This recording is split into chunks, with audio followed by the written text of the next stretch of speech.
asked me something about immigrant dapat MyKad was announced by NRD, Pak.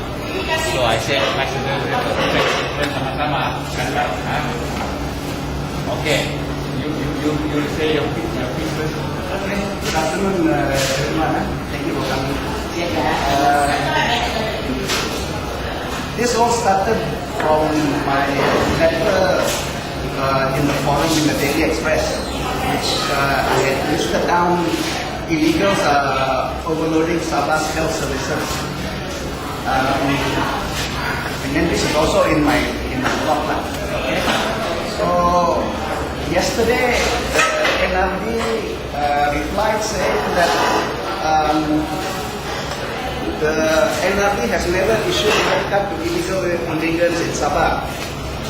So they said that they only grant MyKad, MyPR status after getting the okay from the immigration department, according to the PR rollout from Jainisah, which I think I cannot agree with that, because there are so much evidence of MyKads being issued to the illegals.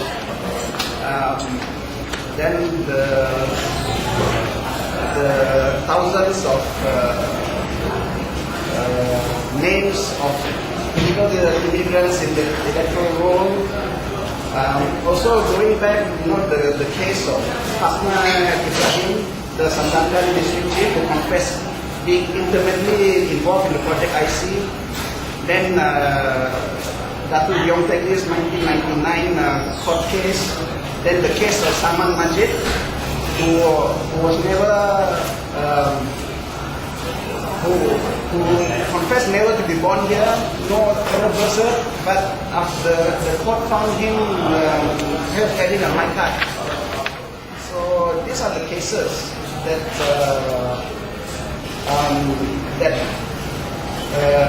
refutes this statement by the NRD, which I think later on my good friend Dr Chong and Leong will elaborate more.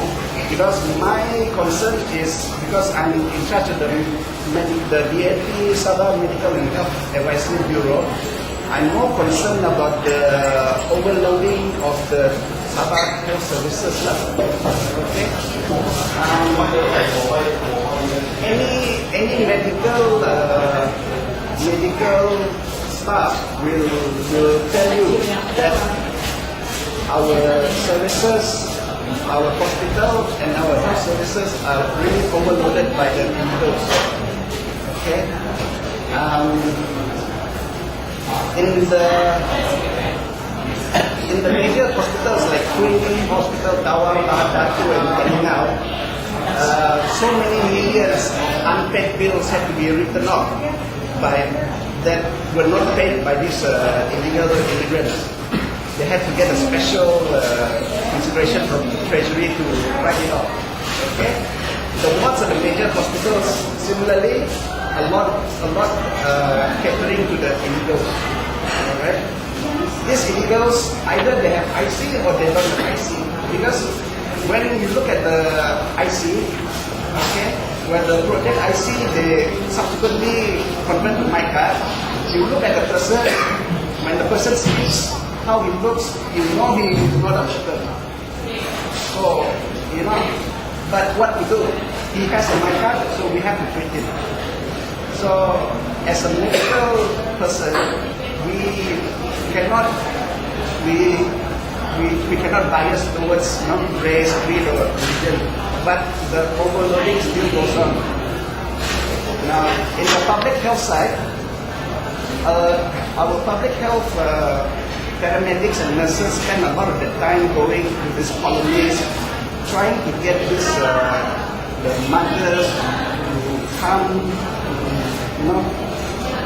to get proper treatment, get the children vaccinated. But although the nurses go to the colonies, go to the house, but yet they refuse to come to the hospital. When they come to the hospital is when they are very serious or very critical. Okay? So when they seek treatment in these critical conditions, because then when the pregnant ladies, they seek treatment is when the birth complications like, bleeding after birth, postnatal hemorrhage. So they go to the hospital and after their illness has been neglected for a long time or they are brought in late. So this one creates a big burden on the hospital in terms of human resource. For the doctor's time, the nurse's time, the paramedic time, it's more expensive in that they have to use more expensive equipment like ventilators, and this equipment is limited, it's scarce. Okay? They need specialized procedures, surgeries, medicines. Okay? Now all these treatments, they utilize our emergency and intensive care units, they are very expensive. If they were to have some, they come early, or they have very easily a hospital delivery, it can be solved, it can be reduced. So when they come in, the cost of treatment is very heavy, and this economic burden, so it is overwhelming the system. So on top of that, Sabah has the dubious honor of having the highest incidences of maternal mortality, infant mortality and disease, the rates of mortalities. This I can attribute to the attitude of the illegals who are generally uneducated.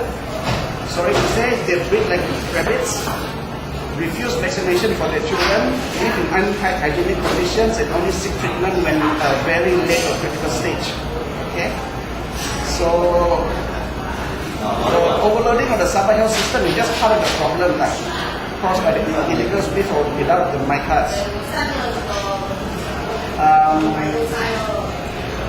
So, I wish the relevant authorities and politicians would take this matter up seriously, do some serious soul searching and not try to sweep it under the carpet or cover it up. I think it's a time for a royal commission of the inquiry on this matter for these illegal immigrants with or without MyKads. Okay, so in terms of that, because I'm mainly concerned with the medical and health side, so I need to Dr Chong to come up with more evidence. He has a lot of evidence on this problem. Thanks, Doctor. So NRD said never issued MyKad to illegal immigrants in Sabah. As you know, foreigners in Sabah, both legal and illegal, including the Project IC holders, they are more than our local people on the beach. I can say easily there are 2 million, we are only 1.6 million at the moment. So, what are the evidence to show that these foreigners are in possession of our MyKad? Mutalib kan? We have written 4 books. IC palsu, merampas hak anak Sabah, pengundi untuk disiwa, and Project IC agenda tersebut Mahathir, and then the 4th book 007 dalam terakhir di Malaysia. All these books talk about the operasi